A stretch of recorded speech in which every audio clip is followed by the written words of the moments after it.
안녕하세요. 500만 개미입니다.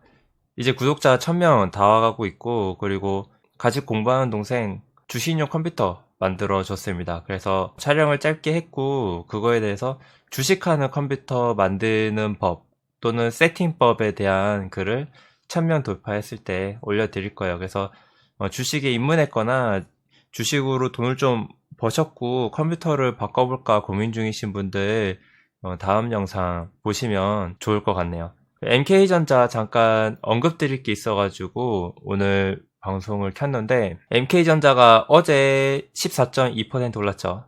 지난주에 MK전자를 소개를 드렸는데, MK전자가 그 단기적으로는 볼 수 있는데 장기적으로는 모르겠다라는 말씀을 드렸었어요. 왜냐하면은 MK전자가 투자한 한국토지신탁의 주가가 지지부진한 점하고 부동산 정책에 대한 점, 그리고 현재 투자가 EUV 시장 쪽으로 활발히 이루어지고 있고, MK전자는 EUV 전 단계 반도체 공정에 들어가는 반도체 소재 중에 하나인 와이어 본딩 사업을 하고 있기 때문에 미래성이 좀 아쉽다라는 거죠. 그래서 그 MK전자에서도 신사업을 많이 하고 있는데, 이번에 뉴스 없이 갑자기 주가가 올랐는데 여러분들 뉴스도 없이 종목이 올라서 아마 찾아보셨을 건데 다들 왜 올랐는지 찾아보셨나요? 제 방송을 보셨다면은 아마 무슨 내용으로 주가가 올랐는지 아셨을 건데, 미중 무역전쟁이 이전처럼 활발해지고 있습니다. 과거에도 미중 무역전쟁이 심했을 때는 히토류주들이 엄청 많이 주가가 오르고, 식용유 기업들이 주가가 엄청나게 오르고, 사료 기업들이 주가가 올랐는데, 지금 미중 무역전쟁의 타깃이 화웨이죠.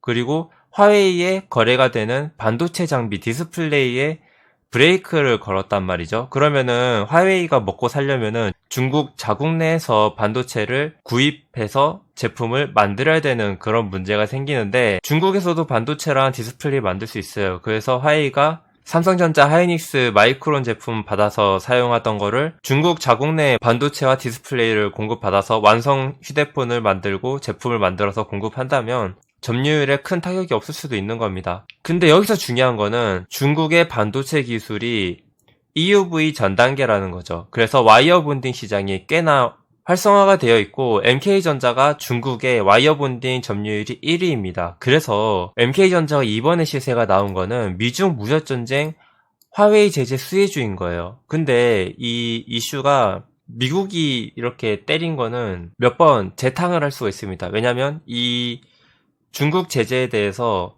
논란이 계속되면은 경제에 공포가 생기겠죠. 그런데 이런 공포를 다스리는 게 정치인의 몫이고, 트럼프가 이걸 장악해서 대선에 이용해 먹을 재료로 써먹는 거죠. 투표를 더 많이 얻기 위한. 그래서 재탕을 할 수가 있거든요.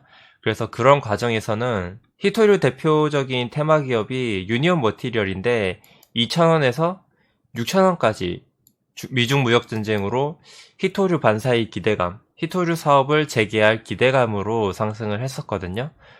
이런 파워들 생각을 해보면은 MK전자 이번에 거래량이 터지면서 뉴스 없이 올라간 게 앞으로 더 올라가려고 그런 준비를 한 건 아닌지. 그래서 단기적으로 오르니까 뭐 관심은 가져볼 수 있는데, 관심을 갖더라도 왜 오를 수 있는지, 뉴스도 없이 주가가 올랐는데 어떤 배경을 가졌는지. 그래서 여러분들이 MK전자가 화웨이 제재 수혜주라는 테마주에 편입되기 전, 그러니까 사람들이 네이버 블로그 이런 데나 아니면 카톡방에 테마주 이번에 찾았다, 테마주 MK전자다 라고 올리기 전에 기업 내용을 여러분들은 아시니까 미리 그런 거 올리기 전에 캐치를 하는 거죠.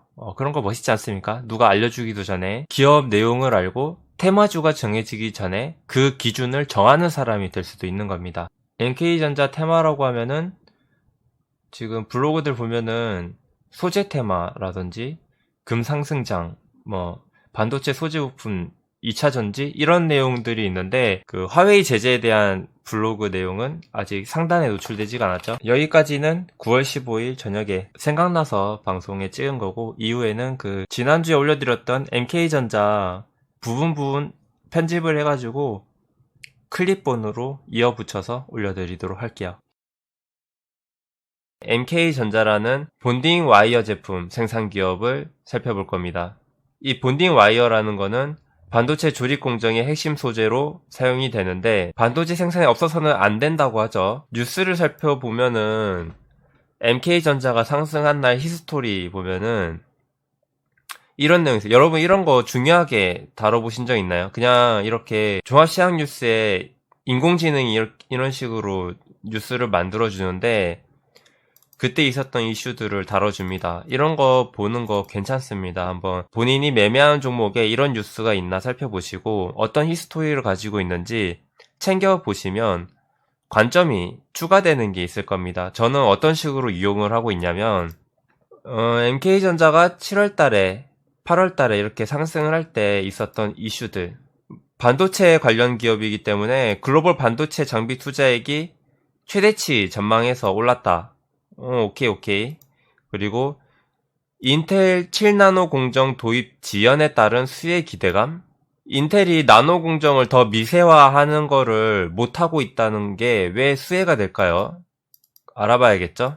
주목해야 될 거는 이 부분입니다. 더 작은 단위의 나노칩 공정을 통해서 반도체를 생산할 때에는 전기가 통할 수 있는 이 선로를 만드는 게 중요한데 그거를 더 미세하게 만들기 위해서는 소재나 방식이 중요하겠죠. 요새 가장 뜨는 방식이 EUV 방식이라고 빛을 통해서 반도체를 설계하는 방식이 요새 뜨고 있잖아요.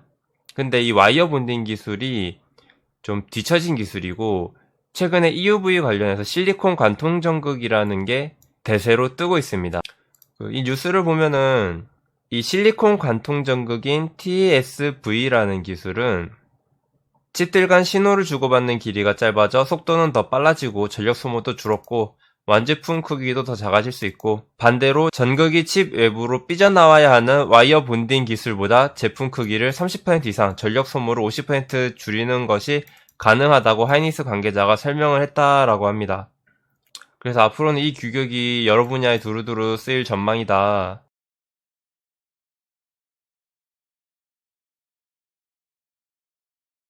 방금 본 뉴스를 통해서 보면은 와이어 본딩을 주력 제품으로 만드는 기업이니까 이러한 실리콘 관통전극 TSV를 만들 수 있는 기업으로 탈바꿈하는 연구가 필요하거든요.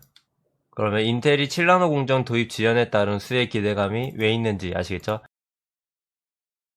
중국은 우리나라보다 반도체 기술이 뒤처져서 지금 고성장 중인 것으로 볼 수가 있겠습니다. 그리고 MK전자의 본딩 와이어 기술은 독일, 일본하고 비교했을 때도 뒤처지지 않습니다. 지금 현재 중국에서 본딩 와이어 점유율이 MK전자 한국 기업이 세계 1등, 그리고 독일, 일본 순으로 점유율을 20%대 차지하고 있고 MK전자가 28% 점유율을 차지하고 있는 것으로 19년도 자료에서 확인을 했었습니다. 그래서 수출의 성장이 한동안은 계속될 수 있어요. 내수 시장은 쪼그라들어도. 근데 EUV 시장이 성장하면은 본딩 와이어 제품이 가장 큰 수요가 반도체에서 일어나기 때문에 전망이 밝지는 않죠. 그래서 이 주력 제품을 아까 말씀드렸던 이런 실리콘 관통 전극인 TSV 방식으로 변경해서 해야 되지 않을까. 사업 구조의 변화는 필요하다고 생각을 해요. 그래서 그런지 MK전자가 신규 사업을 아주 많이 다각화를 하고 있습니다. MK전자의 사업의 성장성 부분을 살펴보면은 본딩 와이어는 21년까지는 평균 2에서 3% 성장을 예상하고 있다라고 하는데 그러면 뭐 고성장 사업은 절대 아니죠. 그리고 여기에 자세히 적어놓지는 않았지만 얘네들도 리스크는 인지하고 있는 것 같습니다. 이 솔더 페이스트가 반도체, 전장 장비, 레진 그런 곳에 쓰이는 소재인데 국내는 현재 수입에 의존하고 있고 그 수입처가 일본입니다. 이건 소부장에 적합한 소재 중에 하나인데 작년에 MK전자가 1년에 5톤 생산해서 5억의 매출을 발생을 시켰는데 한참 연구 중인 분야여서 큰 매출은 안 나오고 있지만 향후에 판로 개척과 연구가 잘 이루어지면은 주력 사업이 본딩 와이어에서 솔더 페이스트로 변경될 수도 있고요. 그리고 이번에 MK전자가 주가가 상승을 할 때 반도체 업황에 대한 뭐 얘기도 있었겠지만 사실 주는 2차전지 아니겠어요. 테슬라 상승으로 해서 2차전지주가 올라갈 때 2차전지에 이자만 들어가는 기업이어도 다 주가가 올랐었습니다. 매출은 중요하잖아요. 왜냐하면 테마성이기 때문에. 그래서 2차전지 음극재 연구를 하는 기업으로서 주가가 반영이 됐는데 MK전자의 수준으로는 2차전지 음극재를 대량 생산하진 않고 샘플만 만들어서 배터리 업체들한테 평가를 받고 있고 매출은 발생하지 않고 있습니다. 그래서 이 부분은 향후에 어떻게 될지 불확실성이 크죠. 여기서도 불확실성 요소가 잠재되어 있다고 하는데 이 부분은 실제로 매출이 발생하는 창구가 아니기 때문에 좀 더 지켜봐야 되고, 더 나아가서는 채널이 정말 커져서 영향력이 좀 생기면, 여러분 루보 사태 아시죠? 루보 사태 때 시총 5천억짜리 기업이 이런 공장을 가지고 있을 줄이야 라는 그런, 실물도 못 보고 투자하는 분들을 위해서 기업의 초청을 받아서 기업을 직접 탐방하고 기업이 가지고 있는 장비들 또는 전부 다 공개는 안 되겠지만 뭐 연구소에 나아가는 방향성 이런 것들을 직접 살펴보고 인터뷰도 해보고 실물도 찍을 수 있는 건 찍어서 보여드리면서 정보 불균형을 해소할 수 있는 그런 채널로 발전했으면 좋겠다고 저는 생각을 해서 그렇게 나아가려고 합니다. 그래서 혹시 그런 쪽으로 연결을 해줄 수 있으신 분들은 제 이메일로 연락을 한번 해주시면 감사드리겠습니다. 이제 곧 구독자가 1000명이 돌파될 것 같아요. 컴퓨터 조립 영상으로 만날게요. 오늘도 시청해주셔서 감사합니다. 500만 게임이었습니다.